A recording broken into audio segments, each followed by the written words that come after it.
रक्तघाट के इतिहास का वो काला सच। बेवकूफ है दुनिया।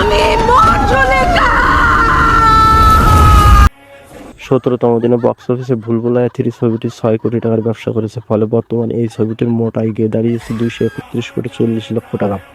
মুক্তির পর প্রথম সপ্তাহে ছবিটি 158 কোটি 25 লাখ টাকার ব্যবসা করেছে, দ্বিতীয় সপ্তাহে সেটা কমে 58 কোটি টাকা। তারপর মুক্তির তৃতীয় শনিবার অর্থাৎ 26শে নভেম্বর বক্স অফিসে কার্তিক আরিয়ান অভিনীত ছবি ভুলভুলাইয়া 3 বক্স অফিসে 5 কোটি টাকার ব্যবসা করেছে। গত শুক্রবারের তুলনায় বেশ অনেকটা আয় করেছে এই ছবি। শুক্রবার আনিস বাজমি পরিচালিত ছবিটি 4 কোটি 15 লক্ষ টাকার ব্যবসা করেছে। जानू क्या कह रहे थे आप? मेरे संगमरमर की मूर्ति बनानी। এদিকে সিংনাম এবং ছবিটি বক্স অফিস কালেকশনে মুক্তির পর তৃতীয় রবিবার অজয় ছবিটি বক্স অফিসে 4 কোটি 15 লাখ টাকার ব্যবসা করেছে, ফলে বর্তমানে এই ছবিটির মোট আয় গিয়ে দাঁড়িয়েছে 230 কোটি 75 লাখ টাকায়। শুরুর দিকে জ্যাকের ব্যবসা করলে সময়ের সাথে টুকটুক করে স্রোতগ্রস্ত রয়েছে একটি ছবিটি আয় এবং জনপ্রিয়তা দুই দিক থেকে। প্রথম সপ্তাহে এই ছবিটি 173 কোটি টাকার ব্যবসা করে, দ্বিতীয় সপ্তাহে সেটা পূর্ণ হয় 47 কোটি 50 লাখ টাকায়।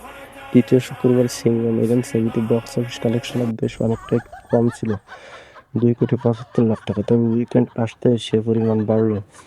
26শে নভেম্বর ছবিটির বক্স অফিসে 3 কোটি 35 লাখ টাকা 10 কমেছে।